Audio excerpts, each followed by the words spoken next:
When I started in business, I was terrible at hiring. I started hiring friends, then I hired people that just weren't right for the job. I went through 7 salespeople till I finally found a good one. But many years later, I've hired 40 to 50 people. I've hired many people that have been instrumental in building a 7-figure business, and I've helped therapists hire hundreds of people for their group practice. And after doing it so many different times, I want to tell you it is an incredible thing, and an incredible thing when you get it right. When you get the right person in your business, the business can expand and grow, can become more profitable, work can get taken off of your plate. When you do it wrong, you can add more stress than you already have. So it's really important to learn the skill of hiring, and it is a skill, okay? If you haven't done it much, this is gonna help you a lot. Today we're gonna break down the mindset, how to generate interviews, and how to onboard new therapists so that you have a structured plan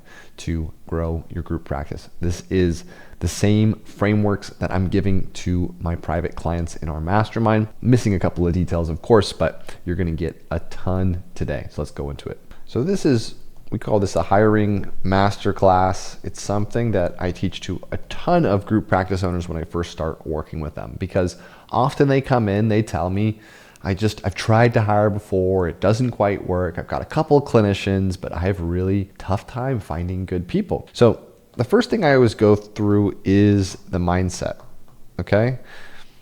This is the most important thing. If you can't generate good people for your practice, you are deficient in the skill of hiring. It's not that the market does not have enough people. It's not that there's not enough therapists out there that can do good work. It's that you cannot get those people to know that you exist, okay? One of the main problems of any small business is just exposure. So here's what I always tell group practice owners. Generating interviews is the same thing as generating inquiries. If you know how to get new clients consistently for your group practice, which hopefully you do if you have a couple of clinicians, then generating consistent interviews is a very similar process. All we need is a message to a group of people, okay? Now, in the case of generating inquiries, we might be marketing in local Facebook groups, maybe building relationships with people who have access to our ideal clients. In the case of generating inquiries, our message is going to be different. The group that we're targeting might be different. Might be, for an example, a listserv of local therapists, and we're putting out a message that says, hey, I have a group practice. Would you like to work for me? But the biggest question I tend to ask when people say, there's just not enough good people in my market is, how many interviews have you generated, right? If you've done 2 or 3 interviews over the course of 2 months, then it's really about quantity and it's about exposure much more than it is making this big judgment on the market, okay? The mindset you really need here is that this is a skill, and this is a skill that you can learn. What's the other part of this that's really important? I like to say the rule of 10, okay? Before we go about making judgments on the quality of people, before we just pick the first person that reaches out to us, I want you to generate 10 interviews, okay? So whenever you have an open position, a new therapist that you want to bring onto the practice, generate 10 interviews, okay? Is that hard compared to 2? Yeah. Does it take more work than 2? Yeah. But if you hire someone who's 3 times better than someone else within this process, it's going to be worth it. I promise you, especially if that person stays for years. So think about the quality of life improvements from a great person versus how bad the effect of your quality of life is from a bad person.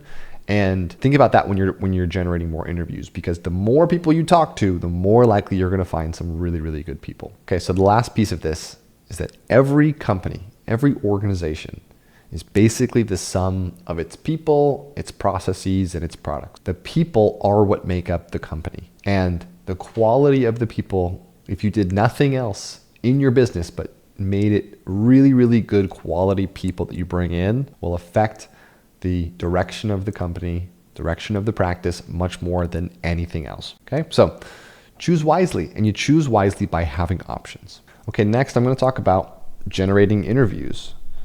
I'm not going to say every single way that we hire therapists is obviously for my private clients, but I will walk you through an important framework, which is about referrals, okay? internal referrals, external referrals. I think I spelled that wrong each time. And then centers of influence.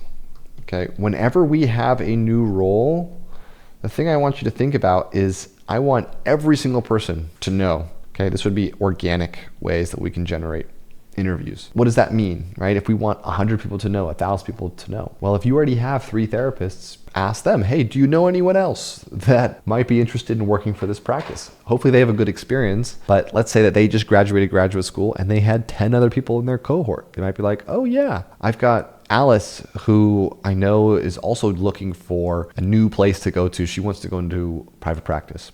Great. See if you can generate some interviews that way. That might be one person maybe that you get, but it's always worth asking, especially as the team continues to grow. A lot of your best people are going to be from your other best people. Okay. If you find a therapist who you think is amazingly trained, they probably went somewhere to get trained and know other people that are part of that training system. Next, external referrals.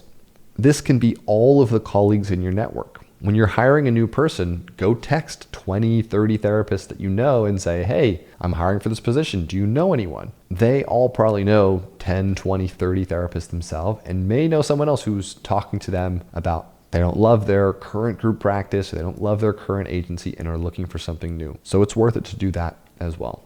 Now, the next is centers of influence, and this is often the most impactful. So there's usually local Facebook groups, Google groups, in your city, in neighborhoods with therapists that use them to network, to pass on referrals. Those are amazing places to get a message out in front of those therapists. In addition to that, there are training centers like, EMDR, consultants in the city, there's supervisors, there are school systems that graduate people out, and there are program directors or field coordinators who can share your information about a job opportunity to students on their listserv. There are so many different centers of influence, and oftentimes you can generate 5 interviews if you just find that one person. I would emphasize above everything else, finding the people who know all the therapists.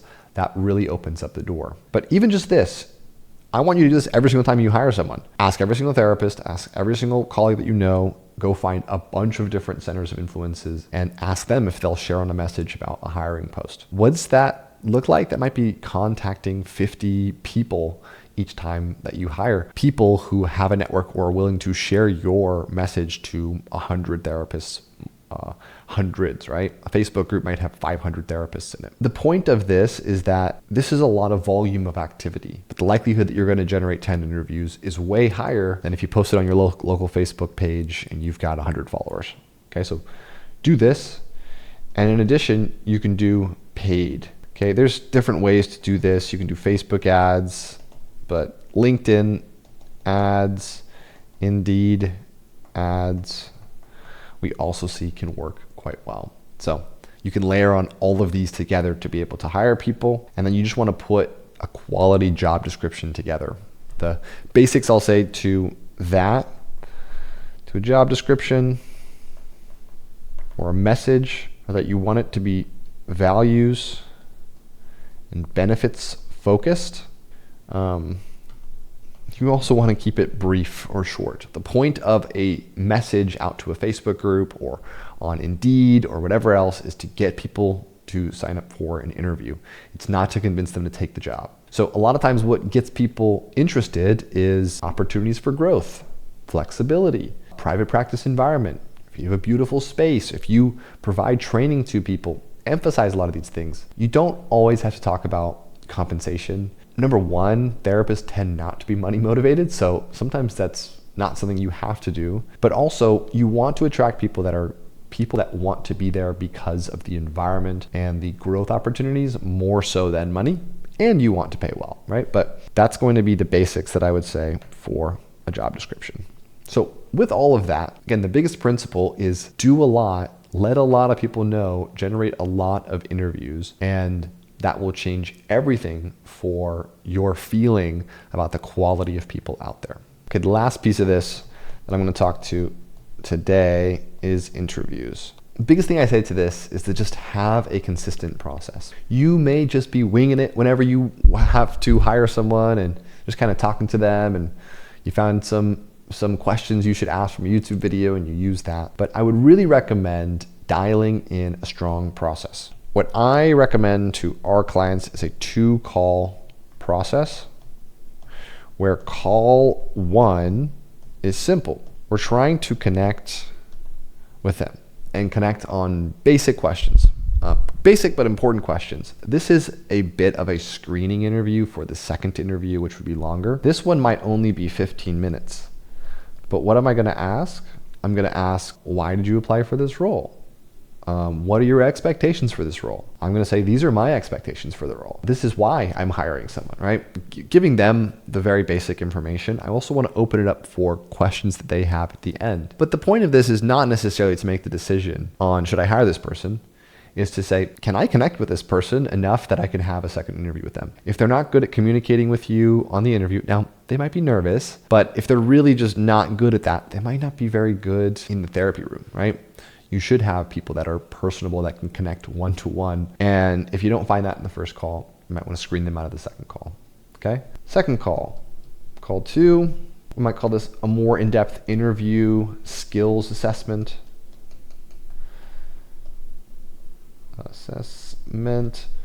And this one could be 30 minutes, 60 minutes.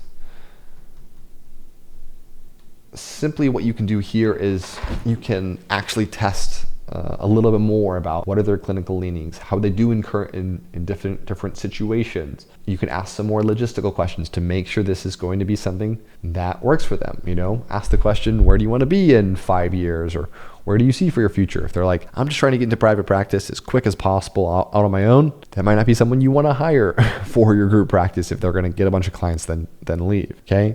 But call 2 is where you can go a bit deeper beyond the first call. So first call is screening. Second call is a more in-depth assessment. And based on that, if you did that with 10 people, you're going to have a real clear picture on different qualities of different people. You're going to become a lot better at doing this. Okay, so again, back to building this as a skill. If you do a bunch of interviews, you're going to get good at interviewing and understanding the difference between people. But you want to have the same questions each time so it feels like a consistent process. And you want to have questions that actually matter to the quality of the clinicians that you can bring on. If you can do all of that, I promise you, you're going to get better clinicians for your group practice. And you're going to have a system that you can repeat every single time that you want to bring on new people. So in summary, this is the hiring masterclass, which is to say, you can hire great therapists, and great therapists